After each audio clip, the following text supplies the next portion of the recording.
በዓለማችን ሁለት አይነት ወንዶች አሉ። በሴት ዘንድም በስራ ቦታቸውም በየትኛውም ቦታ ላይ የመወደድ አይነት ጸጋ ያላቸው ወይ ደግሞ የመወደድ አይነት ልማድ ያላቸው የመወደድ አይነት ባህሪ ያላቸው፣ በዛው መጠን ደግሞ ብዙ ጥሩ ነገር እያላቸው የሆነ ትንሽ ነገር ግን ስለሌላቸው በሚስቶቻቸው ዘንድ በሴት ዘንድ የማይወደዱ የማይፈለጉ አይነት ወንዶች አሉ። የሚፈለጉ ወንዶች ለምንድን ነው የተፈለጉት? የማይፈለጉ ወንዶች ለምንድን ነው ያልተፈለጉት? ያልተፈለጉት ከመልካቸው የተነሳ አይደለም። ምንም በመልክ አጠገብ ላይ ምንም ያላለፉ ይሄ አትራክቲቭ የሆነ ነገር የሌላቸው፣ በቁመናም በምንም የሚስብ ነገር የሌላቸው፣ ብቻ ግን በዛ መሳብ በፈለጉት ወይ ደግሞ ልብ ውስጥ ንጉስ መሆን በፈለጉት ሰው ውስጥ የሆነ ቦታ ያገኙ ሰዎች አሉ። የሆነ የሚወደድ የሆነ ካራክተር ያላቸው ወንዶች አሉ። ምናልባት ይሄን ቪዲዮ የምትከታተሉ ኢትዮጵያ ውስጥ ውጭ ሀገርም የምትኖሩ ይሄ ነገር የሚሰማችሁ እንዶች ካላችሁ እስከ መጨረሻው ድረስ ተከታተሉ፣ የሆነ ነገር ታገኛላችሁ። በነገራችን ላይ በሰው ዘንድ መወደድ፣ በሚስቶች ዘንድ መወደድ ወይ ደግሞ በሴት ዘንድ መወደድ ወይ ደግሞ በስራ ቦታ ባለክ ቦታ መወደድ በጣም እናጣጥለው አይደለም። ከኖርክ እዚህ ምድር ላይ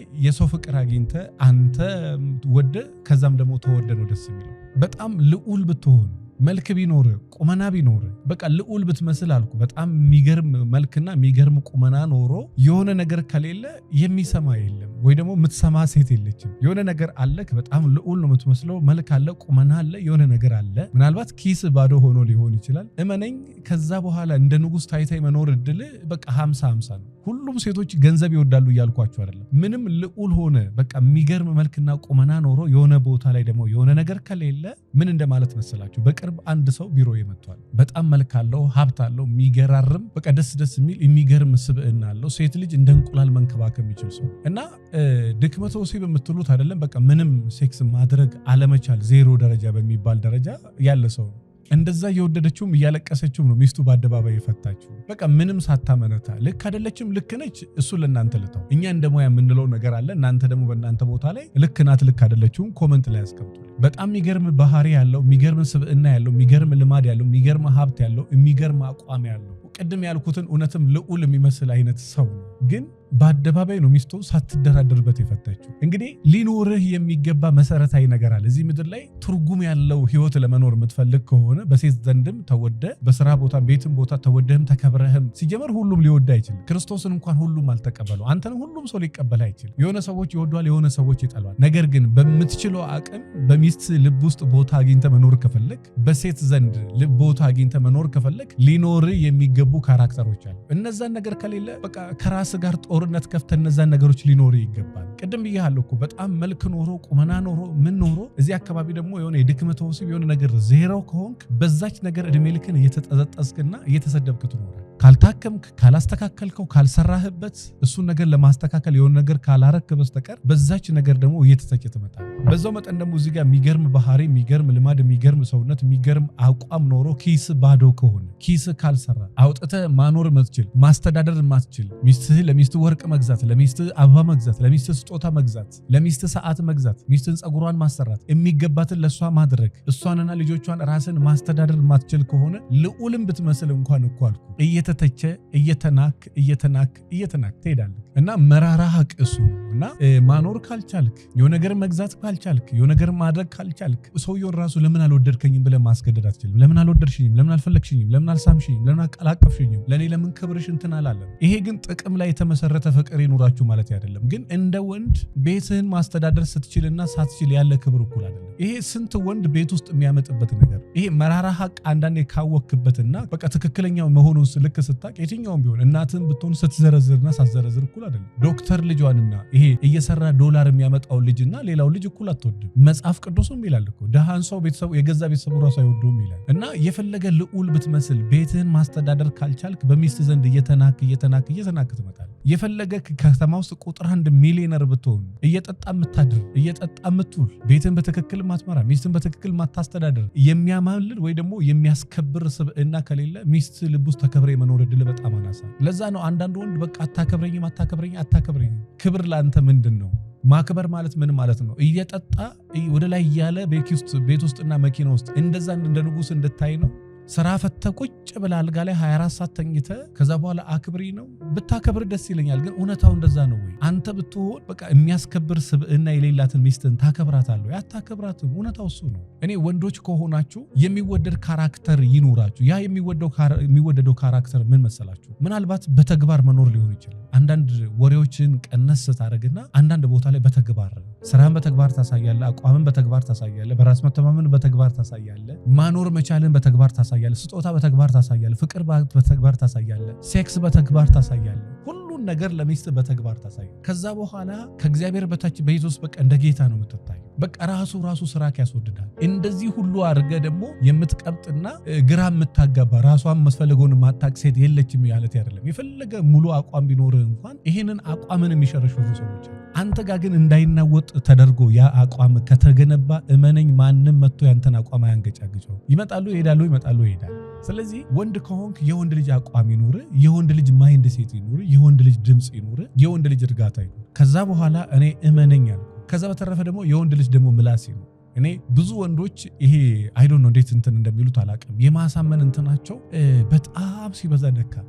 ምላስን የሚያስፈልግበት ቦታ ምላስን ካልተጠቀምክ በስተቀር ዝምተኛ ነኝ፣ አኩራፊ ነኝ። አንድ ወንድ በቅርብ ወደ ቢሮ የመጣ ነው። ሁለት ጓደኛሞች ናቸውና አላገባም።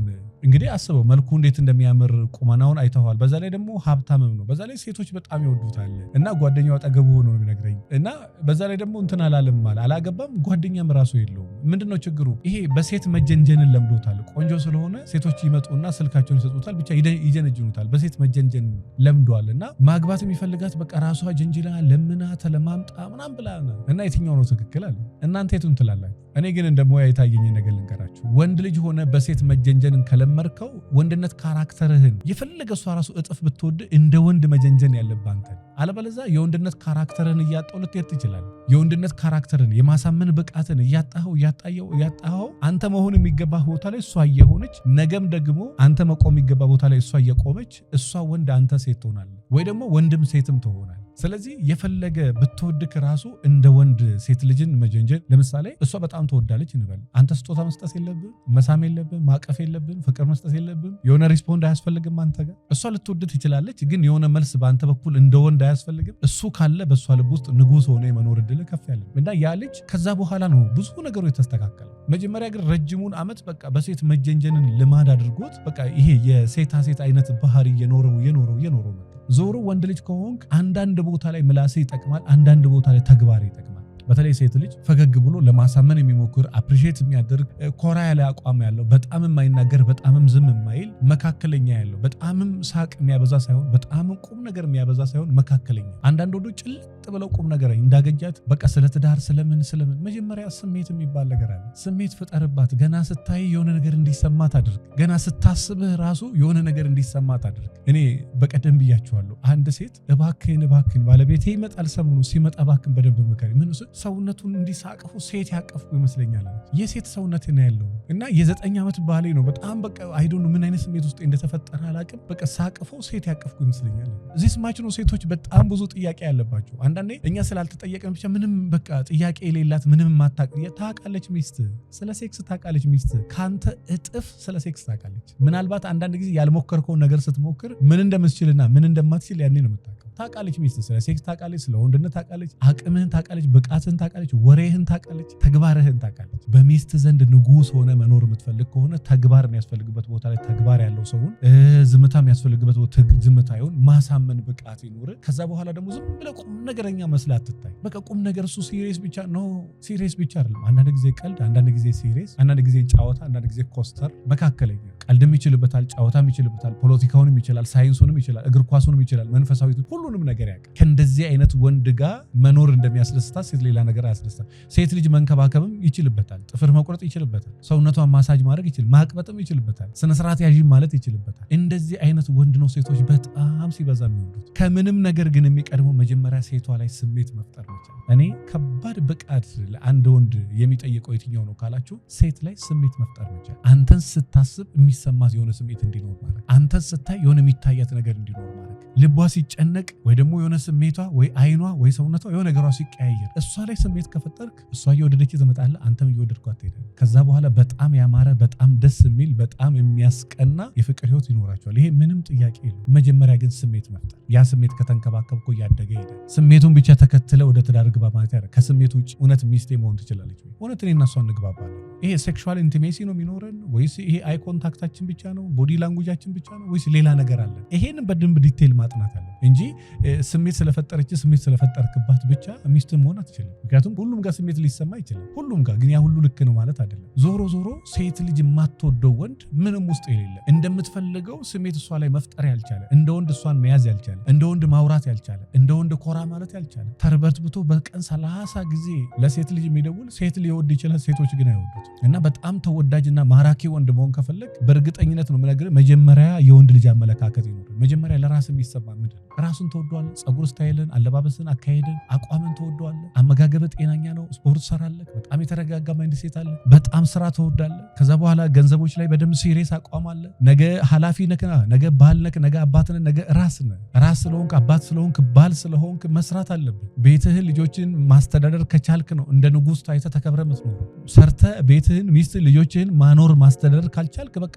እንትንህን ሰዎች ይጠረጠሩታል። በቃ ብዙ ቀን አብልተህ አንድ ቀን ቢደክም ትታማበታለህ። ይሄንን እየመረራችሁም ቢሆን ዋጡት። እየመረራችሁም ቢሆን አያረሴ ወንድ ልጅ ችግር የለው ዋናው ፍቅር ነው አይደለም። ወንድ ልጅ ስትሆን ማኖር አለብህ፣ ማስተዳደር አለብህ። ሚስትህንም ልጆችህን ሚሊዮነር መሆን አይጠበቅብህም። ለአንተ ለሚስትህ ለልጆች የምትሆን ሰው መሆን አለብህ። ስራ ላይ ሲሪየስ የሆነ አቋም ያለው ሙዴ ነው ሙዴ አይደለም፣ ደከመኝ ሰለቸኝ የማይል በቃ ስራ ነው ብሎ በጊዜ የሚወጣ በጊዜ የሚገባ የሚሰራ ገንዘቡን አጠቃቀሙን የሚያውቅ በጣም ታማኝ፣ በጣም ሃይማኖተኛ፣ በጣም ቅን፣ ማማለል የሚችል መውደድ የሚችል መወደድ የሚችል ፍቅር መስጠትም የሚችል መቀበልም የሚችል እንዲህ አይነት ወንድ ሴት ልጅ ነፍሷን የምትሰጠው ወንድ። ስለዚህ ወንድ ልጅ ከሆንክ እድሜ ልክ በቃ እኔንም የሚወዱን ሴቶች የሉም የሚፈልጉኝ ሴቶች የሉም። እዛ ጋር ከመታገል በፊት መጀመሪያ ስለ ሴት የሚሰማ አመለካከት ምንድን ነው? አይምሮ ውስጥ የሚሰማ ስሜት፣ ስለ ወንድ የሚሰማኝ ስሜት ምንድን ነው? ወይ ደግሞ ስለ ሴት የሚሰማ ስሜት ምንድን ነው? ለራስ ራሱ የሚሰማ ስሜት ምንድን ነው? መጀመሪያ መቀየር ያለብን እሱን ቀይረው። መጀመሪያ ለራስ በራስ መተማመን ነው። በጣም ተወዳጅ፣ በጣም ጤነኛ፣ በጣም ቆንጆ፣ በጣም የተሻለ ሙያ ያለ፣ የተሻለ ዓላማ ያለ፣ የተሻለ ነገር ያለ ሰው እንደሆነ ይሰማ። የትኛውም ቆንጆ ውብ ያልተነካች ልጃገረድ እንደምትገባ መጀመሪያ ያስብ። ከቤተ መንግስት እኮ ምንም ሳይኖራቸው ከቤተ መንግስት ሴት ያገቡ ሰዎች እናውቃለን። የትልቅ ባላባት ልጅ እኮ ምንም ሳይኖራቸው ያገቡ። የሚገርም ግን ማይንድ ሴት አለ። ያ ዝም ብላ አይደለም። ከዛ ቤት ተፈልቅቃ መታ ከአንበሳ መንጋጋ ፈልቅቆ እንደመብላት ነው ከቤተ መንግስት ሴት ማግባት። ስንት ባለስልጣን ስንት ባለሀብት አጠገቧ እያለ የትልቅ ባላባት ስንት ሰው በየሳምንቱ ሽማግሌ የሚልክባት ገና ሳትደርስ ሽማግሌ የሚትላክባትን ሴት በፍቅር አሳምነ የራስ ማድረግ የሚገርም ብቃት ይጠይቃል። አቋም ይጠይቃል። ልብስ ይጠይቃል። ማይንድ ሴት ይጠይቃል። ስራ ይጠይቃል። የሚገርም ማንነት ይጠይቃል። የሚገርም የማሳመን ክህሎት ይጠይቃል። የሚገርም ፍልስፍና ይጠይቃል። አንድ ሴት በቅር እዚህ ወደ ግንቦት ሚያዝያ ነው ግንቦት አካባቢ ያገባ ሰው ነውና ምን አለኝ ልጅቷ ምንድን ነው ያለችኝ? ወደ ጠራ አካባቢ ስትመጣ ምኑን እንደምወድ ታውቃለህ? በቃ ይሄ በፊት የት ነበርኩ እስከምል ድረስ የሆነ ነገር ላይ የሆነ ነገር መፍጠር የሚችል ሰው ነው። በቃ የሆነ የማይሳቅበትን ቦታ የሆነ ሳቅ መፍጠር ይችላል። የሆነ እረጋጋለሁ። በቃ እሱን ሳይሆን ሴት ሆናለሁ። በቃ ተቆጣጠሬ ማላውቀውን ሰውነቴን ሁሉ ሳይቀር ነው መቆጣጠር የጀመርኩት። ፀጉሬ ላይ በጣም ጠንቃቃ፣ ጥፍሬን በጣም መጨነቅ፣ በቃ ይሄ ቦርጬን በቃ ተጨነኩኝ አለች። ነፍሴን አስጨነቃት። አቋሙ፣ ንግግሩ፣ ስሜቱ በቃ እንዳላጣው በቃ ነፍሴን አስጨነኳት። ይሄን ልጅ ካጣው እሞታለሁ ብያለሁ። ይሄና ምን ቢኖረው ነው? ስለዚህ በጣም ኢትዮጵያ ውስጥ የሚገራርሙ ውብ ሴቶች አሉ። በጣም የሚገራርሙ ውብ ቆንጆ ሴቶች አሉ። በጣም የትስልክ ሰው፣ በጣም የጨዋ ሰው። ሴትን ሴት የምታረጋት አንተ እንደ ሴት ከያዝካት እሷ ሴት ትሆናለች። አንተ ግን እንደ ወንድ ከሆንክ እንደ ወንድ ካልሆንክ አክብሬኝ አታከብረኝም፣ አትሰማኝም። አንተን መስመር የምታስይዛት። እሷን መስመር ለማስያዝ ግን አንተ መጀመሪያ መስመር ያዝክ ሰው። በጣም የሚገርም የስራ አቋም ያለው፣ የሚገርም የስራ ባህል ያለው፣ በጣም ሃይማኖት ያለው፣ በጣም ስነስርዓት ያለው፣ በጣም ኦነስት የሆነ፣ በጣም ታማኝ 30 ሴት ጋር የምትማግጥን ሰውዬ ከዛ በኋላ እንደ ንጉስ ማታ እስከ 4 ሰዓት ጠጥተህ የምትገባ ሰውዬ፣ ከመጠጥ ሱስ ራሱ መላቀቅ የከበደህን ሰውዬ ታክብረኝ። የት እንደምትወጣ የት እንደምትገባ ስሜትህን አንድን ለማድረግ የምትቸገርን ሰውዬ ከዛ ነው አሉ። በነገራችን ላይ በ30 ዓመቱ በጣም ሚሊዮነር፣ በጣም በራሱ የሚተማመን፣ የሰውነቱ ጡንቻ እንዴት እንደሚገርም፣ ማይንድ ሴቱ እንዴት አለባበሱ እንዴት እንደሚገርም። አዎ እሷ ነች ፈልጋ ያለበት ድረስ መታ ይጠበሰችው። በቃ እፈልጋለሁ። ለምን? የሚወደድ አለዋ። የሚወደድ ካራክተር አለው። የሚወደድ ስብዕና አለው። የሚወደድ አቋም አለው። የሚወደድ የንግግር ለዛ አለው። ያንተ ካልሆንኩ የማን ሆናለሁ በላይ እሱ የሆነችው ለዛ። እና ወንዶች ከሆናችሁ ተወዳጅ ባህሪ እንዲኖራችሁ በሁሉም ሴቶች ዘንድ መወደድ ከፈለጋችሁ ለራስ የሚሰማን አመለካከት ቀይር። ከዛ በኋላ በጣም የስራ አቋም ያለው ሰው፣ ከዛ በኋላ ምን መናገር የት ጋር ምን መናገር እንዳለብህ የምታውቅ፣ ይሄ ማሳመን ብቃት ያለው የትም ቦታ ይሁን ይሄንን መለማመድ ትችላለህ። የትኛውም ቦታ ላይ የሆነ ቦታ ላይ ስታስተናግር ሴት ልጅ ይሄ ፈገግ ብሎ ሪላክስ አድርጎ የሚያወራትን ወንድ ትወዳለች። እነዚህን ተለማመዳቸው። እያደጉ ይመጣሉ። ከዛ በኋላ ልነግርህ አልችልም ለካ እንደዚህ ይቻላል እስከምትል ድረስ ይሄ አይናፋርነትን ብዙ ወንድ ቆሞ እንዲቀር ያደርገው አይናፈርነት። ምን አገባቸው? መንገድ ላይ ሰው ቆሞ ቀረጸ ይሉኝታ ቢስ ሁኑ ማለት አይደለም። በጣም ይሉኝታ የሚያጠቃ በጣም ትፈራ ሰው አትሁን። ፍራቻውን አውጥተህ ከራስ ጣለው። እንዴት ፍራቻን ማስወገድ ይቻላል? ሌላ ቪዲዮ እንሰራለን። ከዛ በኋላ እመነኝ የምትፈልጋትን ቆንጆ በራን ኳኩተህ እፈልግሻለሁ ብለህ ማናገር ትችላለህ። ከዚህ ፊት በተደጋጋሚ እነግራችኋለሁ። ሰዓሊተ ምሕረት ለእናት አባቷ አንድ የሆነች በጣም የምታምር የምትገርም ልጅ ቤተክርስቲያን እሱ እየሄደ አይደለም እሱ በሰዓሊተ ምሕረት እያለፈ እሷ አባቷ ጧፍ የሚባል የቤተክርስቲያን እንትን አለ እሱን ሊገዛ ጎንበስ ሲል ከእናትየው ጋር ቆማለች እና የስለት ብር ስጭልኝ እባክሽን ምናምን ብሎ ልጅቷን ይጠራታል። እናትየውም እየጠራች ነው ሂጂ ደስ የሚል አይነት እና እሺ ብላ መጣች። እንዴት ነሽ ሰላም ነሽ? እኔ ለስለት ብር አይደለም ይሄን አስገቢልኝ ግን ይሄን ስልክ እንቀያየር ታምሪያለሽ በጣም ብሎ ስልኳን ተቀብሎ አሁን ባለቤቷ ነው ያ ልጅ ማለት እና ደፋር መሆን ያለበት ቦታ ላይ ደፋር መሆን። አባስየው እንደውም ቀና ሲል ምን እያደረገች ነው ምናምን ብሎ ተቆጥቶ ነበር። ተው ተረጋጋ ምን ልሁን ነው የምትለው ብላ እናትየው ያዘችው። እንግዲህ ስልክ ተቀባብሎ ሰንበዲ ባልና ሚስቶች ናቸው እና እቺን አጋጣሚ ቢያሳልፋትስ የህይወቱ ብርሃን የሆነችውን ሚስቱን አሳልፈው። ሚስትን የሚሰጥ እግዚአብሔር ቆርቆሮ በስታ ቤት ውስጥ አስገባ። ሚስት ከሰማይ አይወረወርልህም።